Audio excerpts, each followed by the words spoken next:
Hello dears, എല്ലാവർക്കും ഇഷ്ടം മാത്രം പുത്തൻ പ്രൊമോ വിശേഷങ്ങളിലേക്ക് സ്വാഗതം. അപ്പൊ നമ്മുടെ ഇന്നത്തെ ഇഷ്ടം മാത്രം പ്രൊമോയില് അകപ്പാടെ കാര്യങ്ങൾ കലങ്ങി മറിയുവാട്ടോ. നമ്മുടെ ഇഷിത മഹേഷിന്റെ വീട്ടിലേക്ക് വരുമ്പോൾ തന്നെ നമ്മുടെ മഹേഷിന്റെ അമ്മ ഭയങ്കരമായിട്ട് ചാടി കയറുന്നുണ്ട്. എന്നിട്ട് പറയുന്നുണ്ട്, നീ ഞാൻ എന്റെ മോനും തമ്മിലുള്ള വിവാഹമോചനം ഞാൻ നടത്താൻ പോവാണ് എന്നൊക്കെ പറയുന്നുണ്ട്. അവസാനം ക്ഷമ കെട്ടിട്ട് നമ്മുടെ മഹേഷിന്റെ അച്ഛൻ നമ്മുടെ മഹേഷിന്റെ ചേച്ചിക്ക് ഇട്ട് രണ്ടും പൊട്ടിക്കുന്നുണ്ട്. ആ ചേച്ചിയാണല്ലോ നമ്മുടെ മഹേഷിന്റെ അമ്മയെ പിരിയേറ്റി വിടുന്നത്.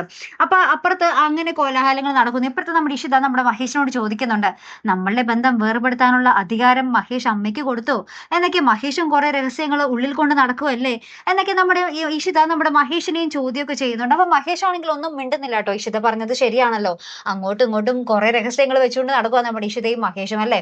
അപ്പൊ നമ്മുടെ ചിപ്പിമോൾക്ക് ഇപ്പൊ നമ്മുടെ അച്ഛമ്മയെ, അതായത് നമ്മുടെ മഹേഷിന്റെ അമ്മ ഇപ്പൊ കലിയായി. കാരണം എന്താ വെച്ചാൽ ഇഷിതയിട്ട് വഴക്ക് പറയുന്നത് കാണുമ്പോൾ നമ്മുടെ ചിപ്പിമോൾ ഇപ്പൊ നമ്മുടെ അമ്മയുടെ അടുത്ത് ഇങ്ങനെ ദേഷ്യം കാണിക്കും കേട്ടോ. അപ്പൊ അതൊക്കെ കാണുമ്പോൾ നമ്മുടെ മഹേഷിന്റെ അമ്മയ്ക്ക് ഇങ്ങോട്ട് സഹിക്കാനേ ആവുന്നില്ല കേട്ടോ. അപ്പൊ ഇനി എന്തൊക്കെയായിരിക്കും സംഭവിക്കാൻ പോകുന്നത് നമുക്ക് കണ്ടു തന്നെ അറിയണം കേട്ടോ കൂട്ടുകാരെ. അപ്പൊ എന്തായാലും കാത്തിരുന്ന് കാണാം. അപ്പൊ അടുത്തൊരു വീഡിയോ വരുന്നത് വരയ്ക്കും ഗുഡ് ബൈ.